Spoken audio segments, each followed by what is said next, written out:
우리 옆에 있는 분들하고 인사 좀 나눌까요? 반갑습니다. 한 주 동안 안녕하셨습니까?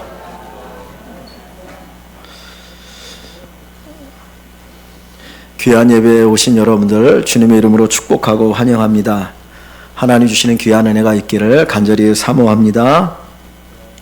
사람이 할 수 없는 일을 하나님이 하시는 것, 하나님의 무한한 능력으로 행하는 것을 우리는 기적이라고 이야기합니다. 많은 사람들이 어렵고 힘들 때 하나님이 기적을 사모하고 기적이 일어나기를 원하지요. 오늘 본문에 보면 베드로에게 예수님이 일으키신 기적이 있습니다.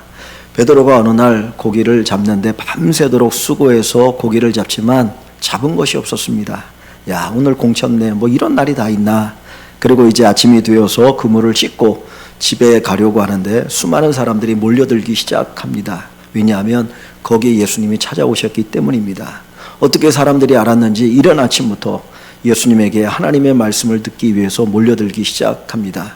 그런데 그 지형적으로 보면 이 말을 설교할 때 그때 마이크가 있는 게 아니니까 이 바다를 등지고 설교를 하면 그 바람에 의해서 더 멀리 더 많은 사람에게 들려질 수가 있었습니다.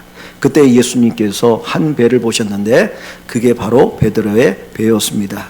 그 베드로의 배를 보시고 예수님이 베드로에게 말씀하십니다. 베드로야, 내가 네 배를 좀 사용하고 싶은데 그 배를 쓸 수 있겠느냐. 그때 베드로가 예수님에게 그 배를 내어드리고 주님께서 그 배에서 설교를 하십니다. 수많은 사람들이 설교를 들었습니다. 1시간이 흘렀는지 2시간이 흘렀는지 3시간이 흘렀는지 모르겠지만 시간이 지나고 나서 설교가 다 끝나고 나서 사람들이 다 헤어졌습니다. 그때 예수님께서 베드로에게 말씀합니다. 깊은 곳에 그물을 내려라. 이 베드로가 그 이야기를 듣고 예수님, 저희들이 밤새도록 수고해서 고기를 잡은 것이 없지만 말씀에 의지하여 제가 깊은 곳에 그물을 내리겠습니다. 그리고 그물을 내렸더니 그물이 찢어질 정도로 고기를 잡았다고 합니다. 어느 정도냐면 그물이 찢어질 정도인데 이거 안 되겠다 그래서 베드로가 자기 옆에 있는 친구를 불러서 그 배에다가 고기를 채웠더니 2배가 가득히 찰 정도로 고기가 잡혔습니다.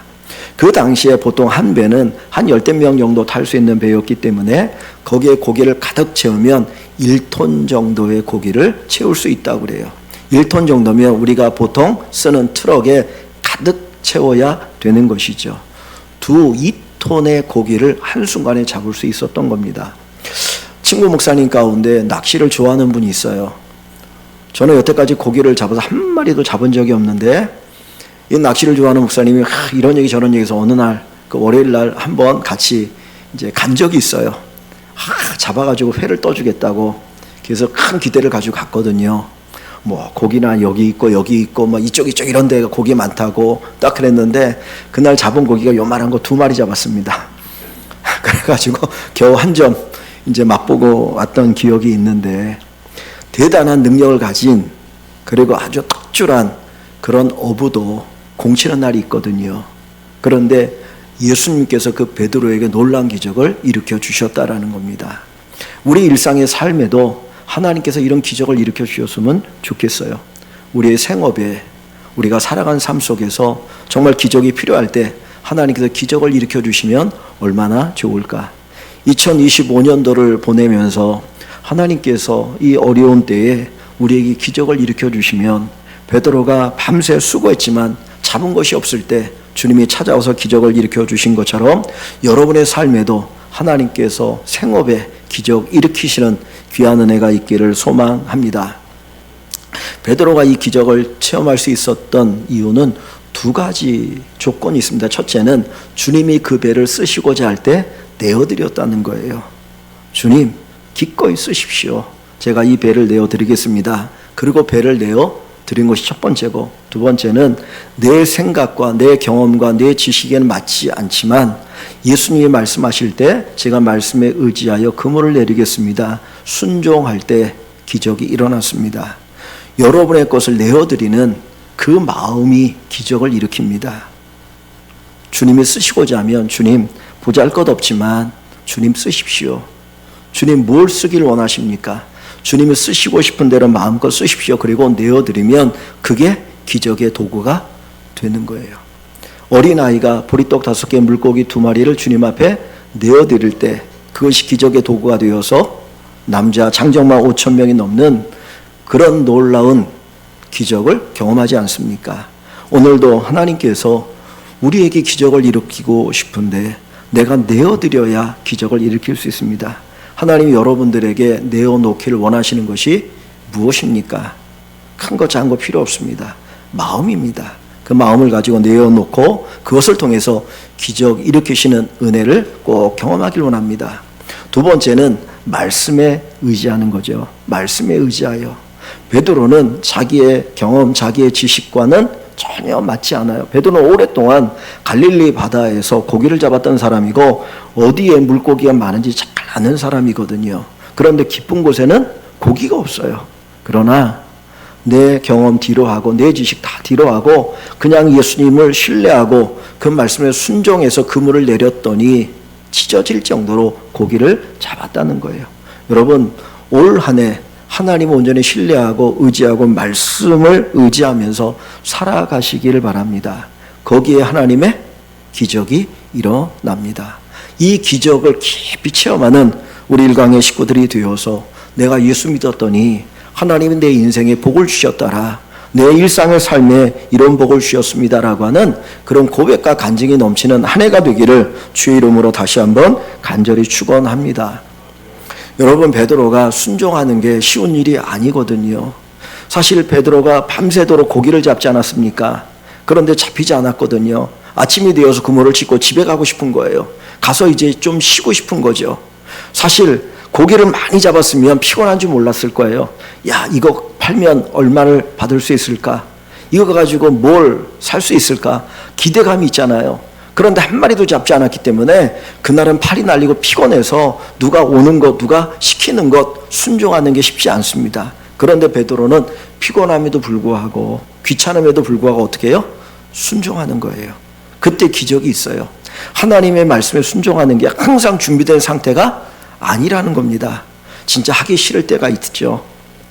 때로는 화가 날 때도 있고 분노할 때도 있고 교회 생활에 대해서 때로는 좀 낙심이 될 때도 있어요. 그러나 그때에도 주님 말씀하시면 아멘하고 순종하면 주님께서 큰 기적을 일으키실 줄 믿습니다. 그래서 우리의 삶의 모든 걸 떠나서 하나님의 이 놀라운 기적을 꼭 경험하는 귀한 은혜가 있어지기를 소원합니다. 근데 한 가지 질문이 있습니다. 왜 예수님께서 이 기적을 일으키셨을까? 여러분, 우리도 여기 이제 뭐 가게를 운영하시는 분 있잖아요. 자영업을 하시는 분들 잘 될 때도 있고 안 될 때도 있어요. 그죠? 어떤 날은 팔이 날리는 때가 있거든요. 근데 따져보면 1년 365일 가운데 팔이 날리는 날이 여러 번 있을 수 있거든요. 그죠? 근데 그날 못 팔았다고 해서 망하는 것 아니고 굶는 것 아닙니다. 오늘 안 팔리면 내일 잘 팔릴 때도 있거든요. 베드로가 어느 날 고기를 못 잡았어요. 꼭 그렇다고 해서 기적이 필요합니까? 필요한 거 아니거든요. 근데 왜 예수님께서 굳이 찾아오셔서 베드로에게 기적을 일으키실까? 그 이유가 어디에 있는가 하는 것입니다. 기적이 필요 없어요. 그런데도 기적을 일으켜요. 어떤 거는 반드시 기적이 있어야 되는 게 있고 기적이 없어도 되는 게 있거든요. 자, 4장을 한번 봅니다. 4장 38절, 39절을 보면 여기에 예수님께서 베드로를 위해서 일으키신 기적이 나와요. 예수께서 일어나 회당에서 나가사 시몬의 집, 원래 베드로의 이름이 시몬이죠. 베드로의 집에 들어가시니 시몬의 장모가, 베드로의 장모가 중한 열병을 앓고 있는지라. 중한 열병이면 죽느냐 사느냐? 요 위기 가운데 있는 거예요. 옛날에는 열병을 앓면 죽는 경우가 많지 않습니까? 그러니까 지금 베드로의 장모가 이 어떤 중한 열병으로 사느냐 죽느냐 막 위기 가운데 있었어요. 그때 예수님께서 어떻게 그 베드로의 집에 가셨는데 사람들이 예수님에게 요청을 하는 겁니다. 예수님, 이 여인이 베드로의 장모인데 지금 너무너무 힘드니까 예수님 좀 고쳐주십시오. 그렇게 요청을 했어요. 그래서 예수님께서 가까이 서서 열병을 꾸짖으신데 병이 떠나고 그 여자가 곧 일어나 그들에게 수종드니라. 여러분, 이 기적은 반드시 있어야 됩니까? 없어도 되는 겁니까? 반드시 있어야 되잖아요. 물고기 잡는 거는 오늘 못 잡아도 내일 잡으면 돼요. 근데 이 열병은 사느냐 죽느냐의 병이니까 예수님이 반드시 고쳐줘야 되는 거예요. 그래서 사람들이 예수님에게 고쳐달라고 요청했더니 주님이 외면하지 않고 병을 고쳐주셨습니다. 이건 반드시 고쳐주셔야 되는 기적이에요. 그런데 물고기 많이 잡는 것은 일으키지 않아도 되는 거예요. 그런데 베드로가 요청하지 않았어요. 그죠? 그런데도 불구하고 예수님께서 자발적으로 기적을 일으키셨거든요. 왜 주님이 그 기적을 일으키실까? 그죠? 자, 여기 본문을 다시 한번 가봅니다. 5절을 한번 봅니다. 이 베드로가 예수님께서 깊은 곳에 가서 그물을 내려 고기를 잡으라 했더니 베드로가 뭐라고 말합니까? 5절 말씀 같이 한번 읽어봅니다. 시몬이 대답하여 이르되 선생님 우리들이 밤이 새도록 수고하였을 때 잡은 것이 없지만은 말씀에 의지하여 내가 그물을 내리리이다. 이렇게 얘기하거든요. 자, 여기 보면 베드로가 예수님을 뭘로 부르고 있습니까? 예수님을 뭐라고 불러요? 선생님이라고 부르고 있어요. 베드로는 예수님을 선생님, 랍비로 알고 있는 거예요. 다시 말하면 아주 잘 가르치는 분, 설교를 잘하는 분, 설교를 들으면 사람들이 은혜 받고 좋아하는구나. 지금 그런 분으로 예수님을 부르고 있죠. 그리고 예수님의 말씀에 순종하고 고개를 잡았습니다. 기적을 경험합니다. 그리고 났더니 베드로가 8절에 예수님을 어떻게 부르는가 한번 보십시오. 8절에 어떻게 반응합니까? 8절을 같이 읽어봅니다. 시몬 베드로가 이를 보고 예수의 무릎 아래 엎드려 이르되 주여 나를 떠나소서 나는 죄인이로소이다. 아멘. 자, 여기 보면 예수님을 뭐로 호칭하고 있어요? 주여. 아까 기적이 일어나기 전에는 예수님을 선생님이라고 불렀어요. 그런데 기적을 경험하고 나서 베드로는 예수님을 주님이라고 부릅니다. 주라고 하는 말은 아도나이라는 말이에요. 헬라어로는 큐리오스 그러는데 예수님, 하나님을 가리킬 때 아도나이 큐리오스라고 부릅니다. 그러니까 베드로는 기적을 경험하기 전에는 예수님이 그냥 위대한 선생님 가운데 한 분이라고 생각했던 거예요. 그런데 그가 기적을 경험하고 나서 그 기적을 통해서 예수님을 뭘로 고백합니까? 하나님으로 고백하고 있어요. 자, 다시 한번 8절을 보세요. 여기 보면 베드로가 기적을 경험하고 나서 예수의 무릎 아래 엎드려, 예수님의 무릎 아래 엎드려 주여 나를 떠나소서 나는 죄인이로소이다. 여러분, 사람들이 자기의 죄를 인정하는 거 좋아하지 않아요. 내가 잘못했어요. 내가 분명히 잘못한 거 알아요. 그런데도 불구하고 남이 나의 죄에 대해서 이야기하면 그 듣기 싫어요. 부모 관계 속에서도 그렇잖아요. 내가 실수한 거 알고 있거든요. 근데 굳이 당신 거 잘못했어. 그러면 확 열난다니까요. 그러니까 사람은 자기의 죄를 인정하고 싶지 않아요. 그죠? 근데 지금 예수님이 베드로에게 너 이런 죄를 졌지 얘기하지 않았어요. 그런데도 불구하고 무릎을 꿇고 예수님 앞에 내가 죄인입니다라고 고백하는 건 뭐예요? 예수님을 뭘로 알고 있는 거예요? 하나님으로 아는 거예요. 그 기적을 통해서 야, 이 예수님이 그냥 선생님이 아니고 하나님이구나. 그 순간에 자기도 모르게 무릎을 탁 꿇었어요. 그리고 엎드려 주여 내가 죄인입니다. 나를 떠나십시오 라고 고백을 하는 겁니다. 왜 주님께서 베드로의 기적을 일으키신 줄 압니까? 하루 못 벌어도 살아요. 하루 못 먹어도 안 죽어요. 그런데 굳이 오셔서 예수님이 주도권을 가지고 기적을 일으키시는 이유는 그 베드로에게 누구를 알게 하기 위해서? 예수님이 누구인지를 알게 하기 위해서. 이사야 6장에 보면 이사야 선지자는 왕족이에요. 공부도 많이 한 사람이에요. 뛰어난 사람이거든요. 그래서 그는 설교를 할 때마다 많은 사람들에게 죄에 대해서 지적을 했습니다. 그런 이사야가 어느 날 성전에 들어갔어요. 이렇게 예배당에 들어와서 하나님 앞에 예배를 드리는데 평상시에 보지 못했던 하나님의 영광을 본 거예요. 하나님 영광이 비쳤는데 하나님 가까이에 있는 천사들 스랍이라고 하는데 그 천사들이 하나님 영광이 너무나 영광스러우니까 자기 얼굴을 가리고 자기의 부족한 부분들을 가리면서 하나님을 거룩하다 고백하거든요. 그때 그것을 보고 나서 막 바로 이사야 선지자 뭐라고 말하냐면 화로다 나여 내가 죄악 중에 하나님의 영광을 보았다라고 고백합니다. 입술이 부정한 사람들 가운데 내가 있다라고 고백하면서 자기가 하나님 앞에서 죄인인 것을 알았어요. 이사야 선지자는 그 전까지는 백성들이 죄인이라고 지적했던 사람이에요. 나는 거룩한데 너희는 왜 이렇게 사느냐? 그리고 막 지적했던 사람이거든요. 그런데 하나님의 영광을 보니까 내 죄가 보였던 거예요. 마치 뭐가 같냐면 여기에 먼지가 있을까요? 없을까요?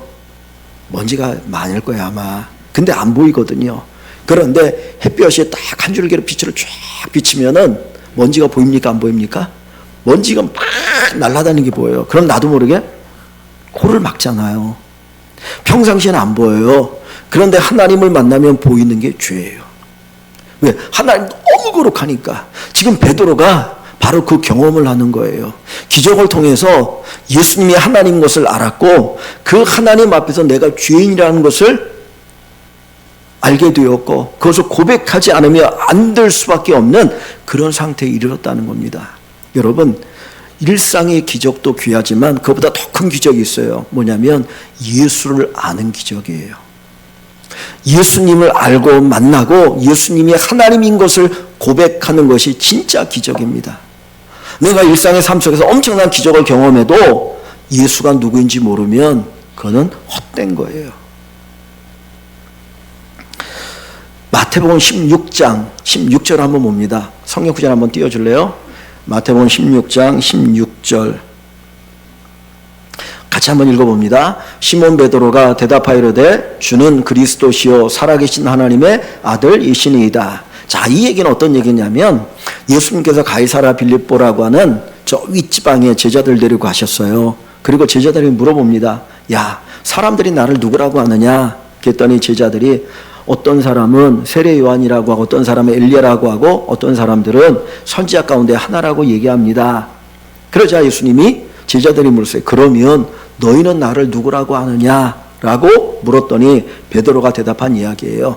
주는 그리스도시요 살아계신 하나님의 아들이시니이다.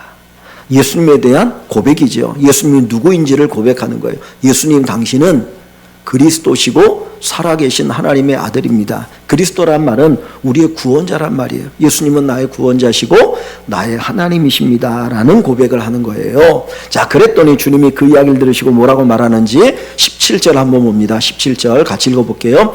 예수께서 대답하여 이르시되 바요나 시몬아 내가 복이 있도다. 이를 내게 알게 한 이는 혈육이 아니요 하늘에 계신 내 아버지시니라. 아멘. 바요나, 바라는 것은 아들이란 뜻이에요. 바요나, 요나의 아들. 구약에는 요나라고 하는데 신약에서는 요한이라고 불러요. 그러니까 요한의 아들 시몬아, 베드로죠. 요한의 아들 시몬아, 내가 뭐가 있다고요? 복이 있다. 앞에 예수님에 대해서 고백했잖아요. 주는 그리스도 살아계신 하나님의 아들입니다. 베드로가 예수님을 알게 된 것이 뭐예요? 진짜 복이라는 거예요. 그게 기적이라는 거예요.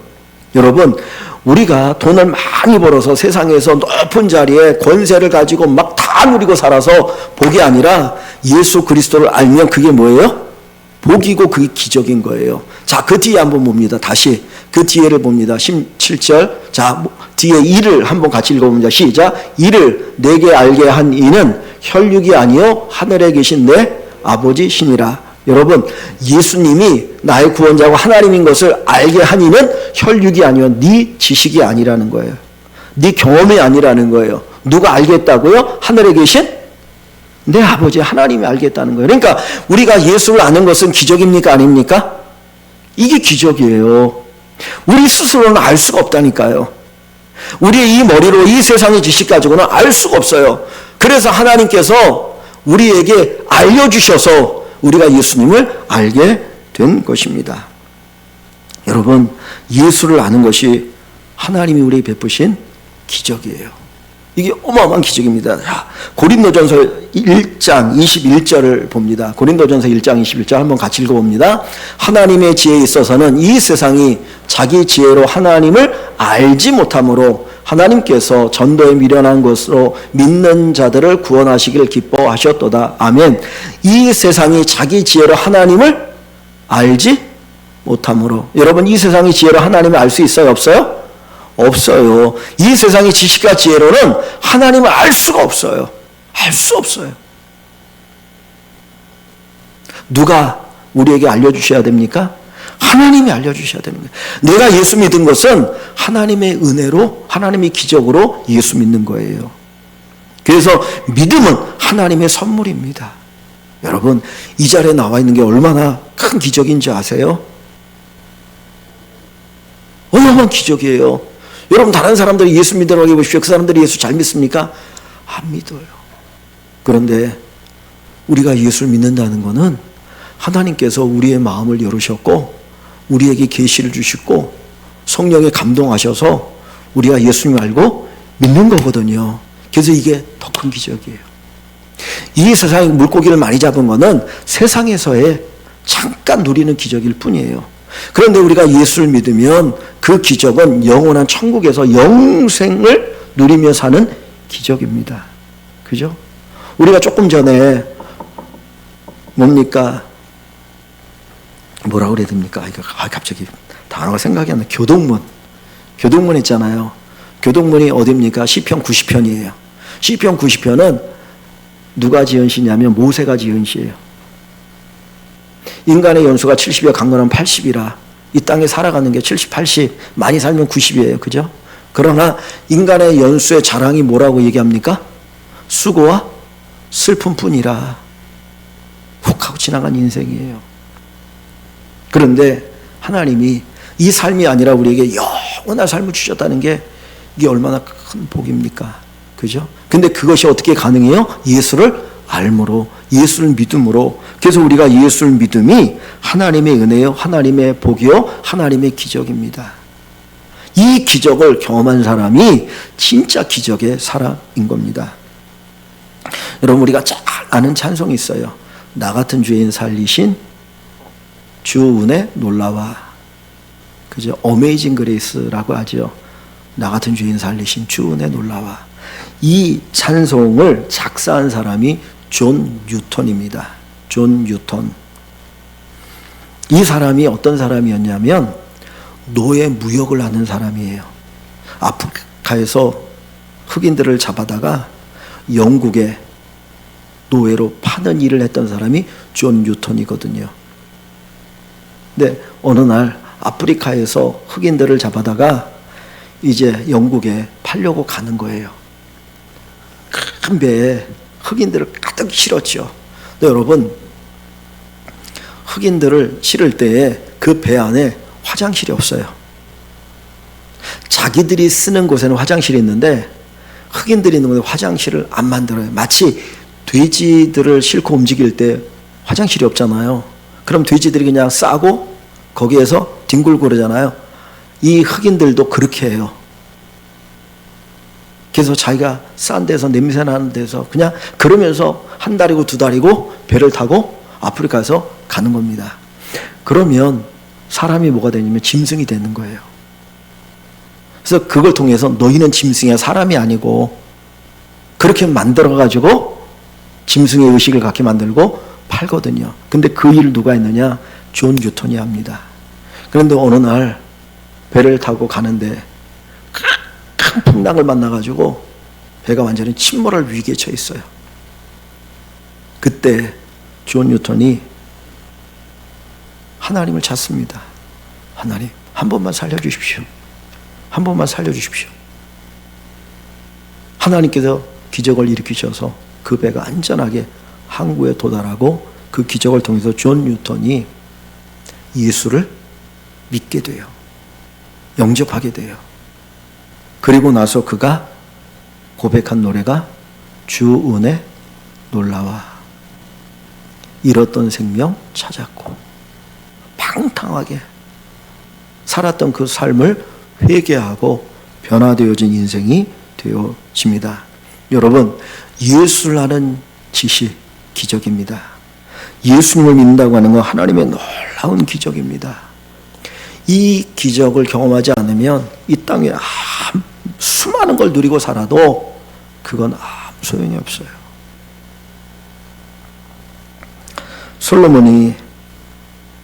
세상이 부귀영화를 다 누리지 않았습니까? 그런데 그 하나님을 떠났어요. 그래서 전도서에 보면 헛되고 헛되며 헛되고 헛되니 모든 것이 헛되도다. 그가 부귀영화 다 누렸고 지식이 있지만 그 모든 것이 헛되다라는 거예요. 하나님을 아는 지식이 가장 고상함이라 바울의 고백이죠. 오늘 우리 안에 예수 그리스도를 아는 이 지식이 있는 것, 이것이 하나님이 내게 주신 기적인 줄 알고 감사하여서 더 예수님을 알아가는 귀한 축복이 있기를 주님의 이름으로 간절히 축원합니다.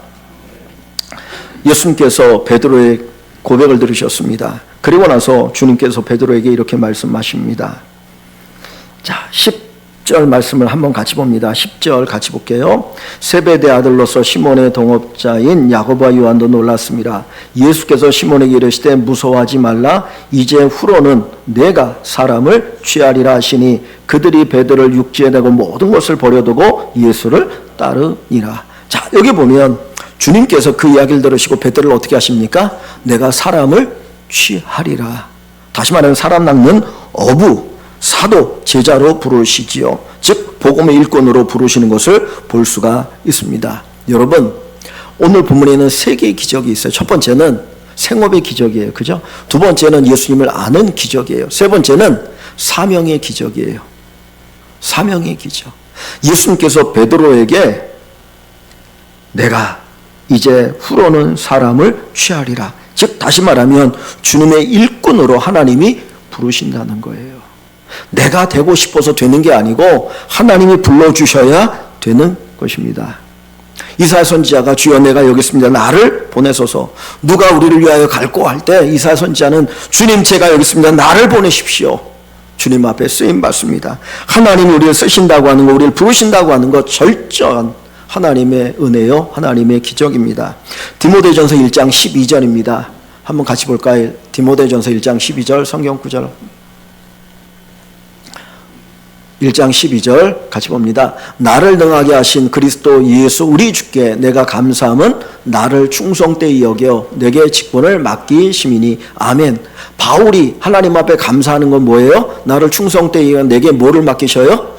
직분을 맡기셔요. 사도의 직분을 맡기신 거.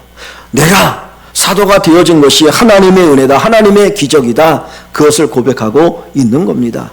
오늘 우리가 저와 여러분들이 목사가 되고 장로가 되고 권사가 되고 집사가 되고 성도가 되어져서 주님의 일을 할 수 있다는 것, 이것 자체가 뭐예요? 기적이에요. 기적. 이게 기적이에요. 이 기적에 대한 감격과 감사가 있는 사람이 하나님 앞에 영광을 돌릴 수 있고 하나님을 기뻐할 수 있습니다. 요한복음 21장에 보면 예수님 부활하고 승천하신 후에 베드로를 찾아오시죠. 베드로가 예수님을 3번 부인했지 않습니까? 나 예수 몰라, 예수 몰라, 예수 몰라. 그리고 예수님이 저주까지 했잖아요. 근데 주님이 찾아오셔서 베드로에게 네가 나를 사랑하느냐 물어요. 그랬더니 주님, 제가 주님 사랑합니다. 주님 아시지 않습니까? 그때 예수님이 어떻게 합니까? 내 양을 먹여라. 내 양을 치라. 내 어린 양을 먹여라, 치라고 주님 말씀하시거든요. 맡기시는 거예요. 맡기시는 겁니다. 맡기시는 겁니다. 여러분, 이제 어머니들이 결혼하고 나서 어머니들이 아이들을 어딘가 맡기려고 할 때 보면 그렇지 않아요? 가장 좋은 어린이집이나 유치원에 맡기고 싶고, 그저 베이비시터를 구해도 진짜 내 아이를 맡길 만한 사람을 찾지 않습니까? 주님이 나같이 부족한 사람을 이 위대한 일에 쓰이게 하신다는 것이 얼마나 큰 은혜입니까? 이것 자체가 기적 아닙니까? 내 맡은 이 모든 것이 하나님이 베풀어 주신 기적인 것을 우리가 알고 감사할 수 있고 그 은혜를 누리며 살아가길 원합니다. 11절 말씀에 보면 베드로와 요한, 야고보가 모든 것을 버려두고 예수를 따랐다 그랬어요. 여러분, 모든 걸 버려뒀다. 그리고 주님을 따랐다. 그 얘기 뭐예요? 내가 가지고 있는 모든 것보다 누가 더 가치가 있다는 거예요?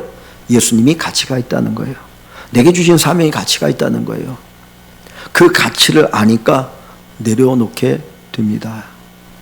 정말 주님이 얼마나 가치 있는 분인지를 아는 것, 내 사명이 얼마나 가치가 있는지를 아는 것, 이것이 바로 기적의 은혜입니다. 그래서 바울 사도가 고린도전서 15장 10절에 이렇게 얘기합니다. 한번 같이 봅니다. 15장 10절, 고린도전서 15장 10절 읽어봅니다. 시작. 그러나 내가 나 된 것은 하나님의 은혜로 된 것이니 내게 주신 그의 은혜가 헛되지 아니하여 내가 모든 사도보다 더 많이 수고하였으나 내가 한 것이 아니요 오직 나와 함께 하신 하나님의 은혜로다. 아멘. 나의 나 된 것, 내가 사도가 된 것은 내게 주신 그의 은혜라는 거죠. 그래서 헛되지 않게 해서 내가 모든 사도보다 어떻게 해요? 더 많이 수고하였다. 다른 사도들보다 더 많이 수고하였다. 가만히 있을 수가 없었어요. 기적을 경험하고 나니까 가만히 있을 수가 없어서 주님을 위해서 어떻게든지 헌신하고 싶은 거예요. 그래서 다른 사도보다 더 많이 수고했다고 이야기합니다. 고린도후서 11장 23절, 고린도후서 11장 23절 한번 봅니다. 쭉 봅니다. 그들이 그리스도의 일꾼이냐 정신없는 말을 하거니와 나는 더욱 그러하다. 내가 수고를 넘치도록 하고, 수고를 어떻게 해요? 넘치도록 하고. 어마어마한 수고를 하는 거, 주님을 위해서 넘치도록 하는데, 자 여러분, 어떻게 바울이 그 주님 앞에 부름받으신 그 기적 앞에서 어떻게 모든 걸 내려놓고 헌신하는가 한번 보세요. 옥에 갇히기도 하고, 복음 때문에 옥에 갇히기도 하고, 예수 때문에 옥에 갇히기도 더 많이 하고, 매도 수없이 맞고, 야, 예수님 때문에 매도 수없이 맞고, 몇 번을 죽을 뻔해요? 여러 번 죽을 뻔하였으니. 자, 그 다음에 24절입니다. 넘겨주세요. 24절. 유대인들에게 40에 하나 감암매를 5번 맞았으며. 저 40에 하나 감암매는 뭐냐면, 율법에 보면 40대 이상 못 때리겠어요. 40대 이상. 왜 그러냐면 40대가 넘어가면 죽을 수 있거든요. 그래서 때려도 죽이면 안 된다 그래서 40대까지만 때리게 하는 거예요. 그런데 한 대요, 두 대요, 세 대요 하다가 보면 실수로 하나를 깜빡할 수 있잖아요. 그래서 유대인들이 혹시나 내가 실수할까봐 40대를 넘게 때릴까봐 39대까지만 때린 거예요. 거의 죽어요. 근데 몇 번 맞아요? 5번. 그러니까 5번 죽을 뻔했다는 거예요. 복음 때문에. 자, 그 다음에 25절. 3번 태장으로 맞고, 큰 나무로 3번 맞고, 1번 돌로 맞고. 돌은 그냥 돌 하나를 던진 게 아니고 수많은 사람들이 돌을 던지는 거예요. 그 루스트라에서 안진밀 고쳐준 그곳에서 바울에게 사람들이 막 돌 던져가지고 바울이 죽은 줄 알았거든요. 자, 3번 파손하고 배가 깨져버려가지고 죽을 줄 알았어요. 일주일 깊은 바다에 지냈으며, 죽을 뻔한 거죠. 그 다음에 봅니다. 26절. 여러 번 여행하면서 강의 위험과 강도의 위험과 동족의 위험과 이방인의 위험과 신의 위험과 광야의 위험과 바다의 위험과 거짓 형제 중에 위험을 당하고, 죽을 고비를 저렇게 막 별을 다 넘긴다는 거예요. 자, 27절. 또 수고하며 애쓰고 여러 번 자지 못하고 줄이고 목마르며 여러 번 굶고 춥고 헐벗었노라. 이게 바울이 주님을 위해서 헌신했던 모습이에요. 마지막 28절. 이외의 일은 고사하고, 수많은 일이지만 그건 얘기 안 한다는 거예요. 그죠? 그러면서 아직도 날마다 내 속에 눌리는 일이 있으니 곧 모든 교회를 위하여 염려하는 것이라. 내가 그렇게 죽을 고비를 넘기면서도 세워진 교회 하나하나를 염려하면서 그 교회를 위해서 기꺼이 고난받아요. 그래서 골로새서 보면 내가 그리스도의 남은 고난을 교회를 위하여 내 몸에 채운다라고 얘기해요. 그만큼 사명, 그 사명의 사람이 바로 바울이었고, 그 이유는 그게 기적이기 때문이에요. 하나님 베푸신 기적이기 때문입니다. 여러분, 내가 일상의 기적을 경험할 뿐만 아니라 예수를 아는 기적을 경험하고 사명의 기적을 경험하며 꼭 살아가기를 소원합니다. 존 뉴턴은 그 기적 속에서 예수님을 만났습니다. 그리고 나서 내가 주님을 위해서 어떻게 살아야 될까? 하나님께서 그를 목사로 부르셨어요. 그래서 목사가 되었습니다. 그리고 주님을 위해서 헌신하기를 원했는데 그가 한 일이 뭐였냐면 노예 무역을 폐지하는 일에 앞장섰어요. 왜? 내가 그 일을 했잖아요. 그게 얼마나 성경적이 아닌 것, 하나님이 원하지 않는 것을 알았기 때문에 노예 무역과 노예 제도를 폐지하는 일에 앞장서 열심히 했습니다. 근데 이때에 영국에서 노예 제도를 폐지하는데 앞장서서 일했던 정치가가 있는데 윌버포스라는 사람이에요. 윌버포스라는 사람이 노예 이 제도는 이건 성경적이 아니다. 이거 없애야 된다. 막 그리고 했는데 그때 같이 이 존 뉴턴이 함께 했습니다. 그래서 1807년에 노예 무역이 폐지됐어요. 그러니까 아프리카에서 흑인을 잡아다가 파는 거를 못하게 했어요. 그리고 30년 후에, 약 30년 후에 1834년에 노예제도가 폐지되면서 흑인이나 백인이나 함께 사는 세상이 돼요. 근데 그 일을 이 존 뉴턴이 합니다. 은혜를 아니까, 기적을 경험하고 나니까 헌신하게 되어지는 거예요. 여러분, 하나님이 우리 일상에 일으키시는 기적뿐만 아니고 이거는 가장 낮은 기적이에요. 우리가 예수를 아는 것이 큰 기적이죠. 예수 믿는 게 기적이죠. 그리고 그 위에 사명의 기적. 하나님이 나 같은 사람 불러서 직분을 주셔서 주의 일을 하게 한다는 게 얼마나 큰지 하늘에 가는 상급이 있지 않습니까? 우리가 지난 주일 오후에 성경 암송대회 할 때 마가복음 10장 29절 30절이 있어요. 나와 복음을 위하여 집이나 형제나 자매나 아버지나 전토를 벌인 자마다, 벌인 자는 현세에 있어 집과 형제와 자매와 어머니와 전토를 100배나 받되